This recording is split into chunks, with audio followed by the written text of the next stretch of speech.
Hello, everybody, and thank you for tuning into the Mixed Texan Reports. If you have not done so, please subscribe to my channel so you can be updated every time I create a new video.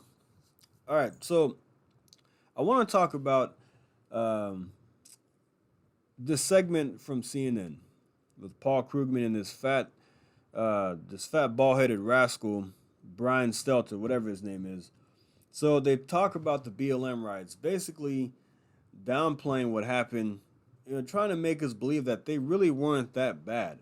So it's 2 minutes long. Take a listen and we'll analyze it afterwards.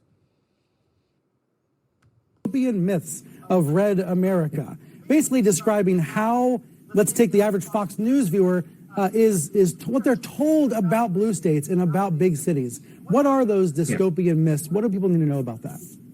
Well, first of all, there's the specific issue of the whole Black Lives Matter demonstrations, which a large part of the country, certainly a lot of the mail I get, people think that lots of Manhattan was burned to the ground.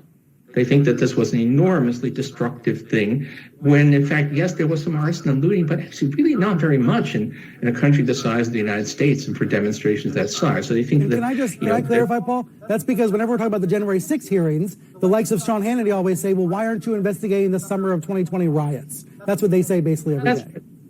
Yeah, and you're in Manhattan, right? I mean, you know that they're.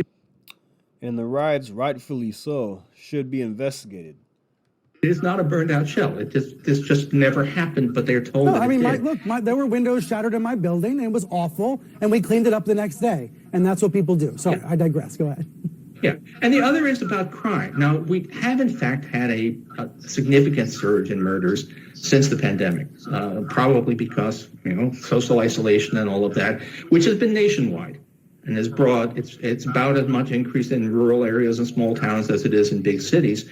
But the idea, and it varies a lot among cities, but New York, of course, is everybody's favorite. And a lot of the country thinks that New York is an extremely dangerous place, which it once was. A lot of people think that New York now is New York of 1975 with large no-go areas and high murder rates, when in fact it's one of the safest places in America, even after this rise in crime. It's still way, way less crime than there was in 1990.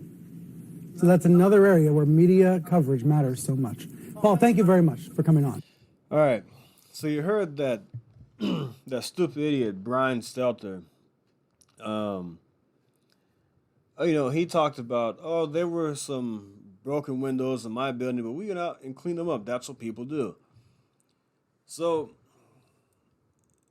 there were lots of broken windows in NYC. There were a lot of things happening across the city, and we'll get to that in a second. And Paul Krugman, he's basically saying, yeah, there's been an increase in crime, but it's not as bad as people think it is. We can look at the numbers. Crime has risen across the board in these major cities.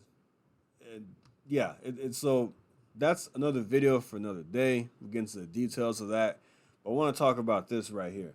So by him saying, yeah, it's like in the grand scheme of things, the riots really weren't that bad. They weren't really, with the size of a country like the United States, they weren't that bad. They didn't really happen all that much. Okay, so that's like me saying, let's just say there are 10,000 flights that fly, across the United States, every day. Just an example. 100 of those fall out of the sky. Yes, you still have 9,900 that were fine, but you still have 100 planes that crashed. Yeah, they were mostly safe. Yeah, true. But the scale of the way the things were happening, the amount of planes that crashed was astronomical. So anyway, let's look at the details. Well, actually, first I want to get into this video. This is a video of the BLM riots in the summer of 2020. Now, you make your own conclusion on this, of how bad they really were. Or were they just really not that bad? Like these guys at CNN are they're kind of downplaying the effects of the riots, in my opinion. So this is a 10-minute long video, but I'm going to break it down to much shorter, kind of scan through it so you can see for yourself. Oh,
Please don't tell me what to do.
All right, so that's a big TV right there being taken by looters.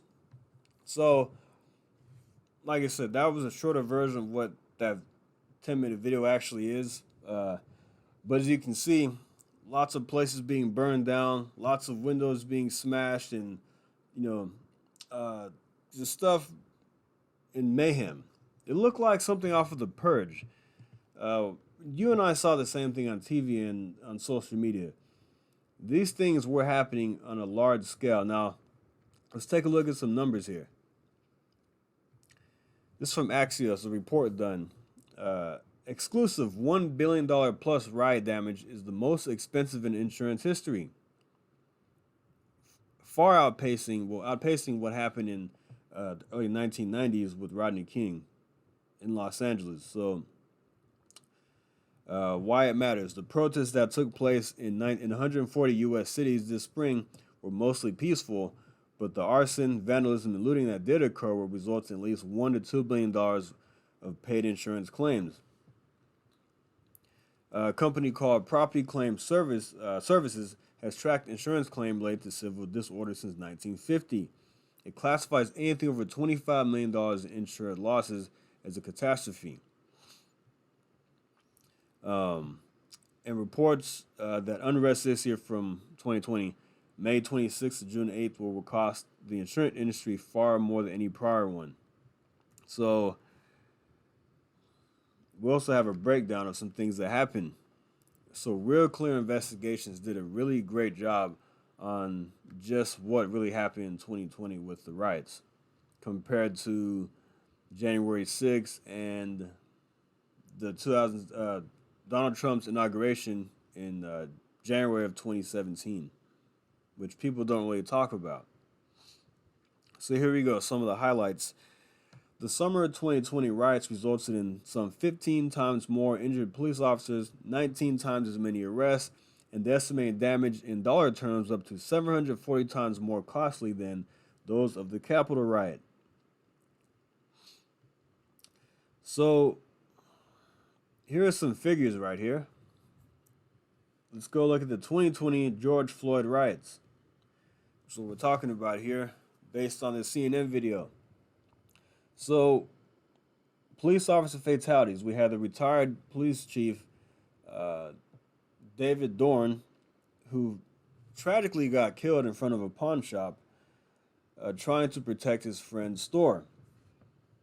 And unfortunately, I saw his last moments on video, and it was very disturbing. And this happened as a result of these riots. There was a direct correlation, directly related to this. So, police officers injured and assaulted, 2,037. Where do they get their sources from? Major Cities Chiefs Association and the FBI. Non-officers who died, 6 to 20. This is from the New York Times, Major Cities Association, The Guardian, Washington Post 1 and 2, and The Federalist. So let's go down to the amount of riots across the country. So there were 80, this is where they get the mostly peaceful from. 8,700 protests nationwide, but 574 of those involved violent acts in 140 plus cities. So as we can see, there were explosions, shootings, arson, looting, impeding traffic, vehicular crimes, defacement of property, invasions of public space. So 574 in perspective is 7%. I looked at the chart, and it's 5. Let's see. Yes, it's 5. It's, there we go. All right, so total events, 8,700. So 7% of those were violent. So back to the plane analogy. 7% of airplanes crash. Let's just say 7% of airplanes crashed last year. But they're mostly safe to fly. 93% of those didn't crash. But that is a large amount of planes going down and a lot of people dying.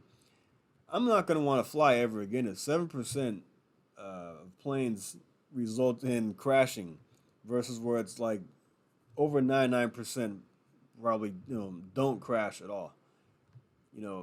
It's very small.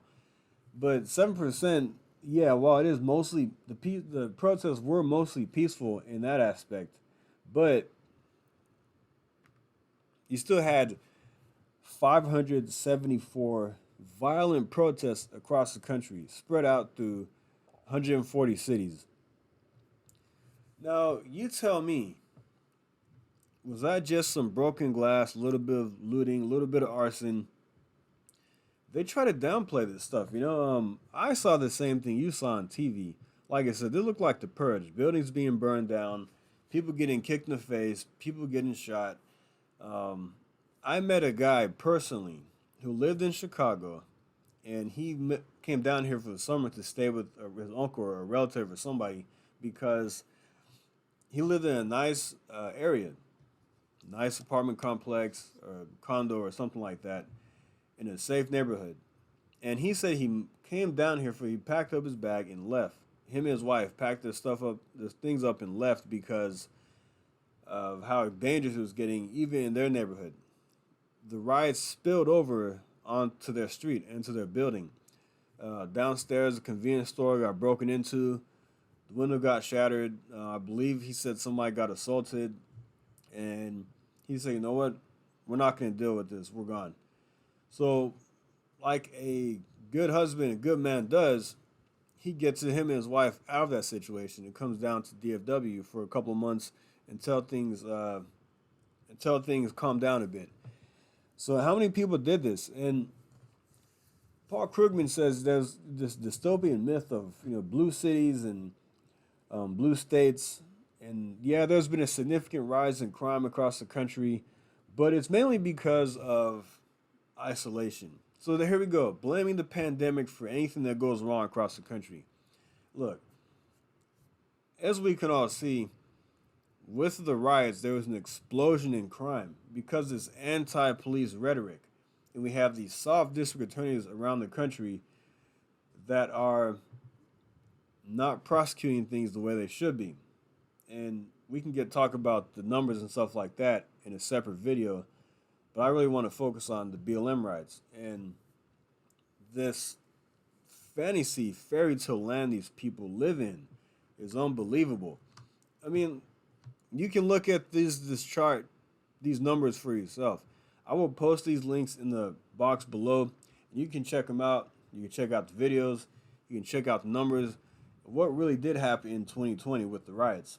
There were not just some broken windows, a little bit of looting. No, this was on a massive scale across the country. I mean, yes, technically, numbers-wise, 7% versus 93% is mostly peaceful.